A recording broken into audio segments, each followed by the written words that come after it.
Muito bem, meus amigos, estamos chegando para mais um vídeo aqui no canal e dessa vez, ao contrário da tradicional Live Caju dos domingos, eu estou trazendo o Momento Caju, já que daqui a pouquinho eu estou partindo para Brasília e para fins logísticos ficou mais viável que a gente fizesse uma conversa, um bate-papo aqui, eu hoje com o Bruno Mucchi, mas de forma gravada, para trazer uma análise um pouco maior do que aquele vídeo rápido que eu trago pós-jogo, mas ainda assim a gente não vai ter o tempo hoje de fazer uma live com a interatividade, mas você pode ficar por dentro da nossa análise em relação ao que aconteceu no estádio Alfredo Jaconi no jogo de ontem e as projeções para os próximos dias, porque o Juventude já joga na terça-feira contra o Atlético Mineiro, o Caxias também joga na quarta-feira, vai ter a estreia de reforços e a gente vai estar tratando desses assuntos no Momento Caju, para Nova Tendência, Lima Barber e Parque Murialdo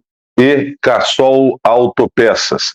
O nosso apoio sempre master da Nova Tendência.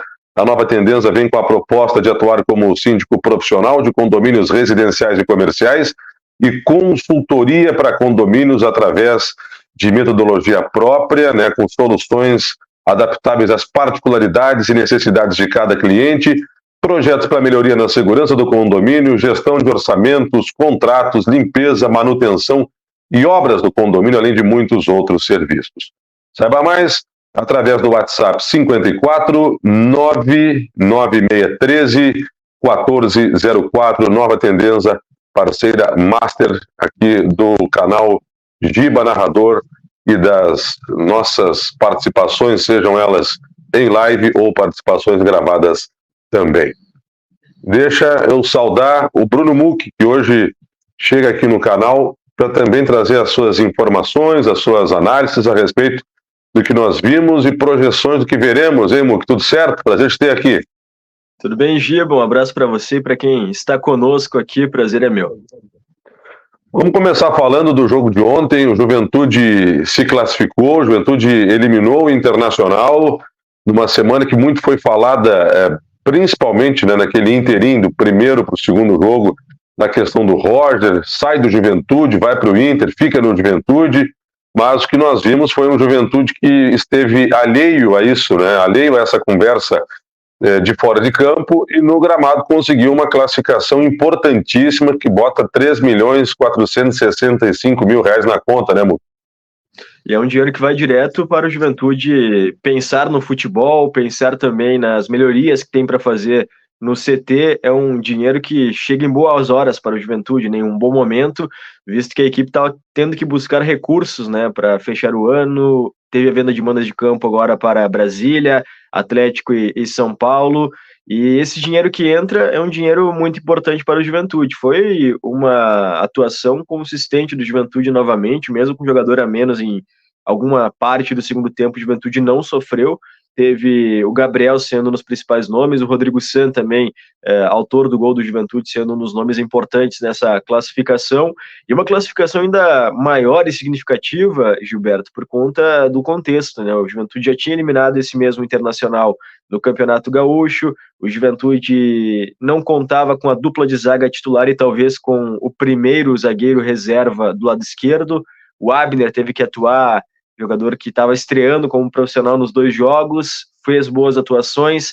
Então, o Juventude que superou o adversário, faturou 3 milhões, mais de 3 milhões de reais, e além de tudo superou também a arbitragem, que foi bem questionável na partida deste sábado.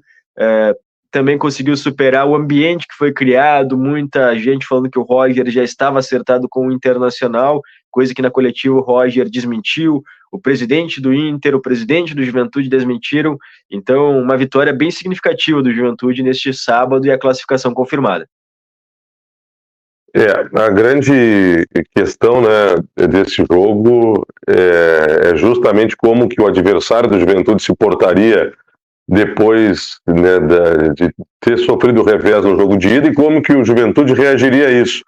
O que nós vimos foi um Juventude maduro, né, porque óbvio que tu teria um Inter diferente, com alguma possibilidade de criação maior na peça ofensiva, afinal de contas era o time que estava buscando empate no duelo de 180 minutos, né?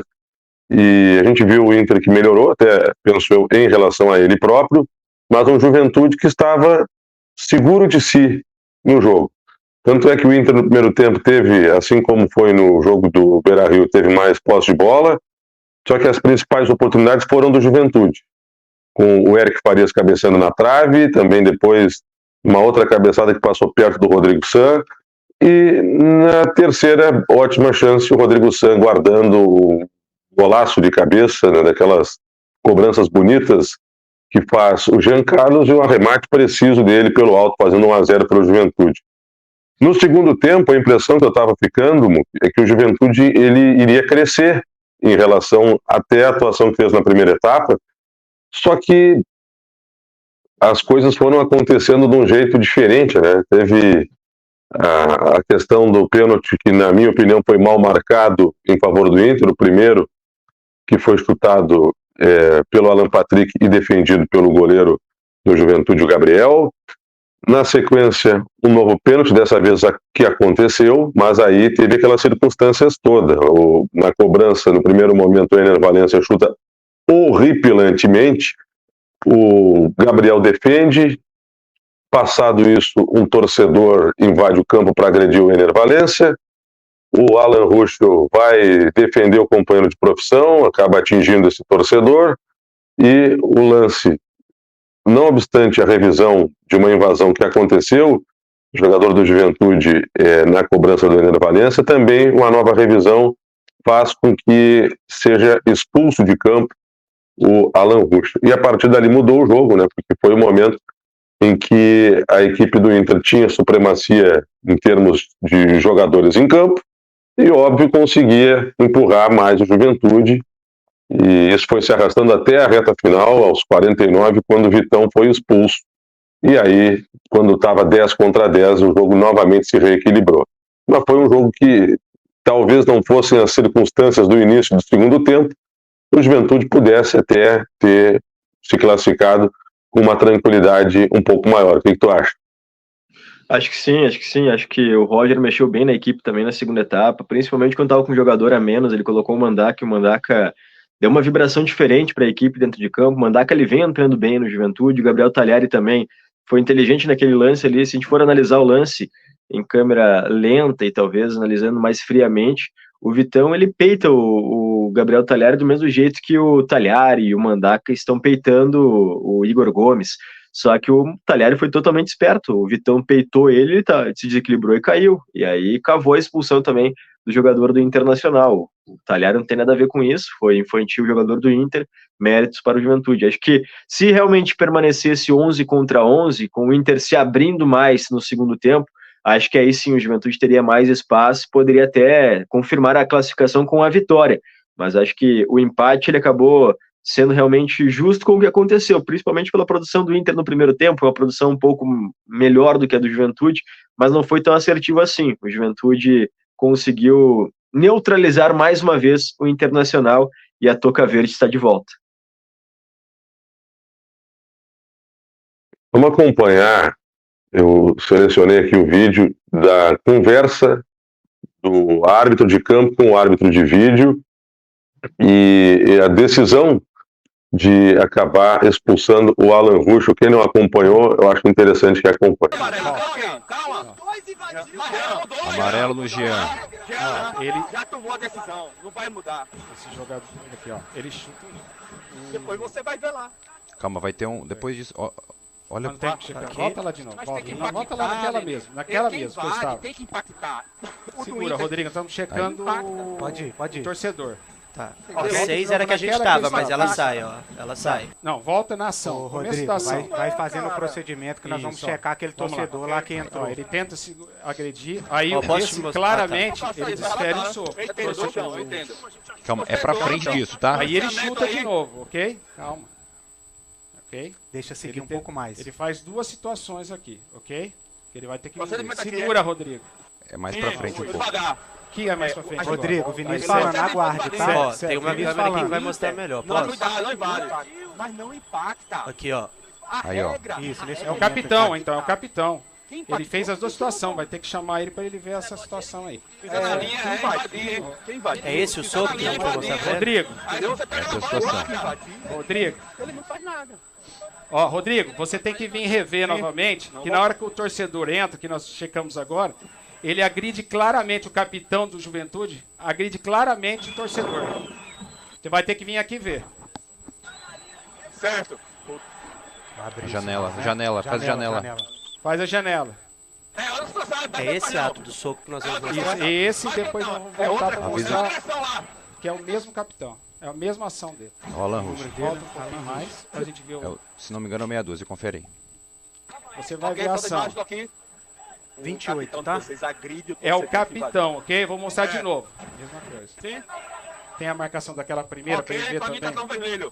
Agressão. Mas não dá direito. Posso voltar? Violento, ok? Eu entendi qual que é. Ó, Agora. E agora, Enzo? Isso, tem essa situação aí. E antes agora também, quando ele entra, ele faz a mesma ação. Solta lá. Isso. Não, solta antes. Volta, Antes? volta. Não é a gente, Aí a câmera Aquela já... é uma aberta lá também. Aí, solta. Mas tem que impactar. Entendeu, Rodrigo? Ele faz o... Dá o chute agora. Isso, perfeito. E é o mesmo jogador, ok? Lá. Isso, é o Ok, mesmo ok. jogador. Qual o número dele? Qual o número dele? Quer explicação? Qual o número dele? É o Alan Russo. 28. E aí, né? E aí? Sabe que a melhor leitura que eu vi desse episódio foi feita pelo jornalista Chico Garcia, que ele entende que quem errou nessa situação toda foi o VAR. Porque existiu, sim, eu acho até um certo exagero do Alan Russo. O próprio Alan, quando gravou o vídeo dele ontem nas redes sociais, ele falou isso, né? Não se orgulhava do que tinha feito, mas foi instintivo, foi para defender um colega de profissão, e a gente não pode achar normal que alguém vá do campo para bater num jogador, por mais que a gente entenda até a irritação do torcedor. O Ener Valencia foi displicente naquele pênalti, né? Mas eu não posso achar normal que alguém entre, porque considera isso, entre no campo e vai querer agredir um jogador de futebol, e que esse jogador não possa sequer tentar se defender, e às vezes na tentativa de se defender tu vai ter que fazer algo que não é o ideal, que é daqui a pouco partir para o contra-ataque. E então quem deveria ter deixado passar um lance, que até é uma situação que tinha passado batida, era o VAR. O VAR, ao chamar o árbitro vendo a imagem, ele era obrigado a dar um cartão. E não seria cartão amarelo, né? Agora, tu vê a narrativa do pessoal da cabine do vídeo, não sei qual dos assistentes estava dizendo, ele agride o torcedor. Na verdade, não é o torcedor, é o invasor. É diferente do que um jogador estivesse saindo do campo e fosse agredir alguém que está no seu espaço, no alambrado, mesmo que estivesse praticando algum tipo de ofensa verbal. Não, era um cara que invadiu um espaço que ele não poderia estar e que estava não apenas entrando em campo para criticar alguém, não, ele ia lá para bater no jogador do Internacional, e o Alan Russo foi defender. Então o recado que foi passado ontem é que você pode invadir o campo, você pode desestabilizar o adversário, de repente fazer com que alguém parta para cima de você, e você vai ajudar o seu time. O recado que a regra passa e que foi aplicada ontem pelo árbitro é esse: invada o gramado e ajude seu time. Se o Inter vira o jogo, esse imbecil que invadiu o gramado ia ser o herói da classificação colorada. Abriu precedentes, né? E esse é o problema. Quando tu abre precedentes, tu abre uma margem para que aconteça outros episódios. E acho que o árbitro de campo, ele foi muito mal durante o jogo. E mais uma vez ele vem mal, esse árbitro. O árbitro que apitou Fortaleza e Juventude, teve aquele pênalti do Kaique, que até o VAR confirmou. Enfim, não quero entrar em mérito se foi ou se não foi naquele momento. Mas é um pênalti, é um árbitro que tem tido confusões. O árbitro que apitou também Atlético Mineiro recentemente, expulsou o Hulk contra o Palmeiras. É um árbitro que tem acumulado polêmicas na carreira dele, mas também o Rodrigo Guarizo do Amaral, o árbitro de vídeo, ele colaborou com pelo menos essa expulsão, colaborou também com aquele pênalti que não existiu no Wesley, no primeiro pênalti marcado. Então acho que o VAR tem também muita parcela nessa arbitragem que foi completamente errada no Alfredo Jaconi, uma arbitragem que os dois lados saíram reclamando, os dois lados. Lembro que o Vitão passou na minha frente quando foi expulso, dizendo que o árbitro era muito fraco, muito fraco. E acho que realmente é um árbitro que, com o escudo FIFA, se mostrou totalmente despreparado, e o VAR também, que era FIFA, com o Rodrigo Amaral, se mostrou também bem despreparado.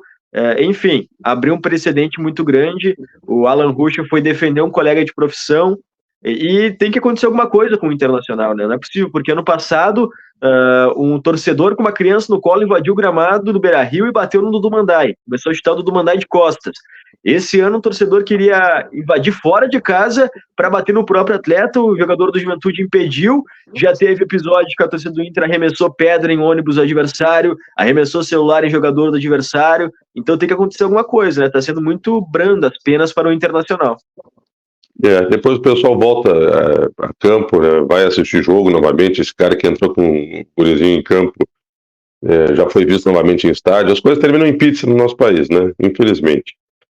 Juventude pega na terça-feira o Atlético Mineiro lá em Brasília. O Roger vai estar na beira do campo. Eis a questão. E qual é o noticiário que cerca esse jogo além dessa questão?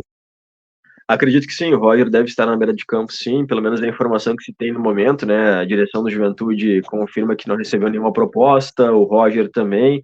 O embarque é na noite deste domingo para Brasília, então acredito que o Roger vai estar, sim, na beira de campo para comandar a equipe. Ele disse, né? Agora vou sentar ali com a comissão técnica e definir quem viajará. Então, já está pensando nesse confronto, né? Não teve nenhuma proposta oficial do Inter, então a gente mantém naquilo que disse o técnico do Juventude. Um duelo que o Juventude acabou vendendo mano de campo, então vai atuar em Brasília contra o Atlético Mineiro sem o Bataglia, o Zarate também não está à disposição, então tem baixas também. O Lianco, que foi contratado agora, não estará à disposição, e dos contratados do Juventude, o Juventude está preparando na próxima semana, talvez não contra o Atlético Mineiro, mas para o jogo contra o São Paulo, as estreias do Rony Carrillo, também a reestreia do David da Hora e a estreia do Diego Gonçalves, jogadores que já estão... O Diego Gonçalves já está no bid, os outros dois ainda não. O Guilherme Castilho vai passar por um reforço muscular. A informação que eu tenho é que a preparação física do Ceará ela deixou a desejar bastante, e talvez seja por isso que o Castilho não tenha rendido tanto, que é um atleta que depende da condição física dele. Então, acredito que vai demorar um pouco mais, mas ele vai viajar com a delegação, talvez contra o Cruzeiro ele já esteja à disposição do Roger Machado.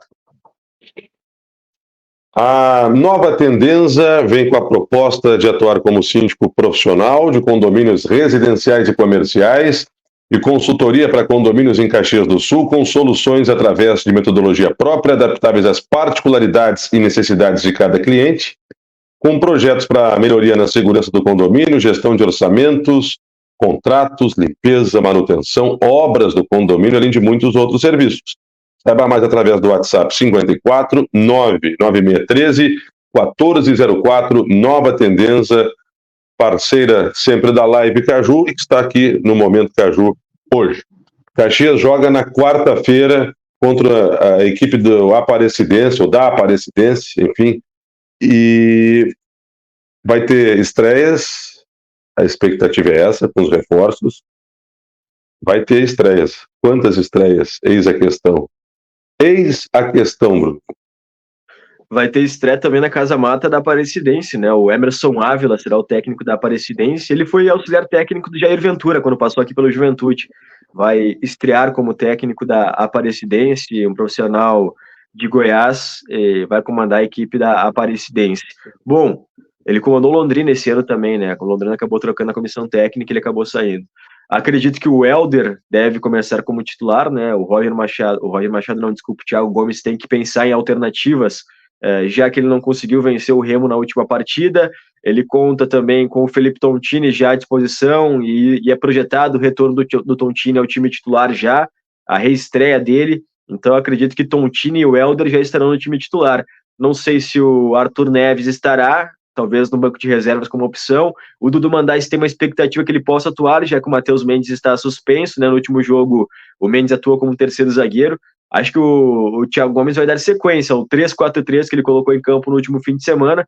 Acredito que no lugar do Matheus Mendes deve jogar ou o César Henrique, que entrou, ou até mesmo o Lucas Rian. Acho que é um Caxias que vai manter o padrão tático, mas alterar algumas peças, principalmente com as entradas de Helder e também Felipe Tontini.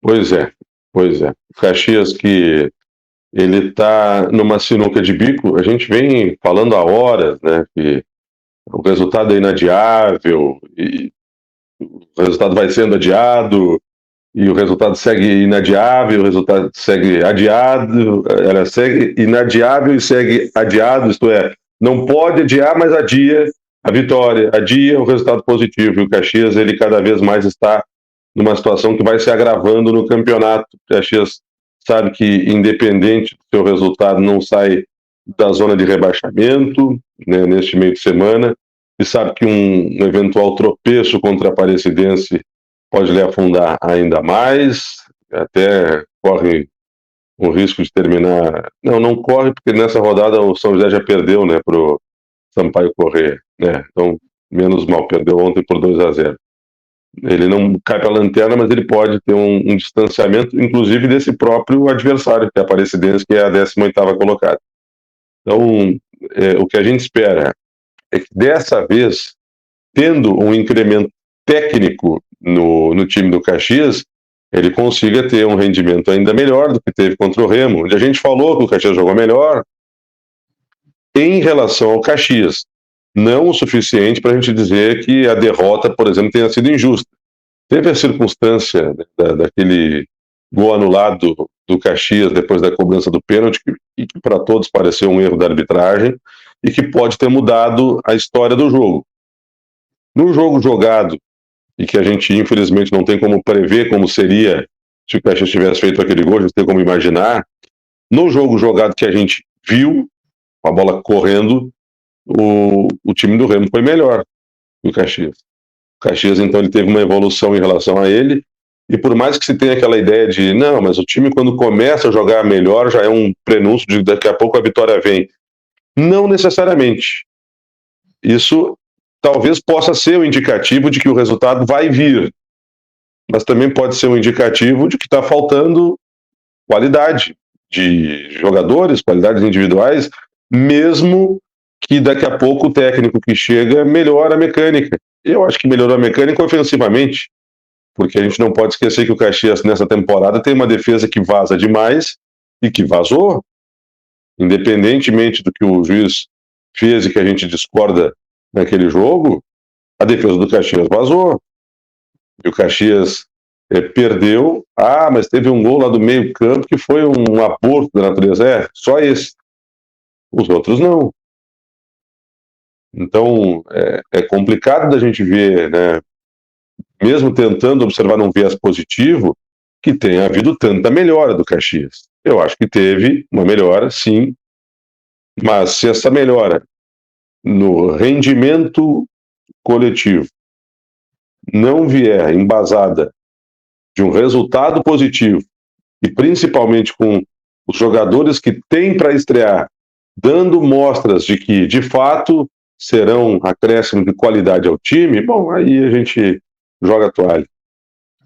Se o Caxias não ganhar esse jogo da quarta-feira, eu acho que vai ser difícil, mesmo nós que temos ainda, ou estamos tentando ter um viés otimista, se não ganhar da Aparecidense, como é que eu vou acreditar que o Caxias, por exemplo, vai ganhar os 2 jogos que tem a menos, contra Ipiranga e contra a Confiança, porque esses jogos a menos já seriam o suficiente para o Caxias não estar na zona de rebaixamento.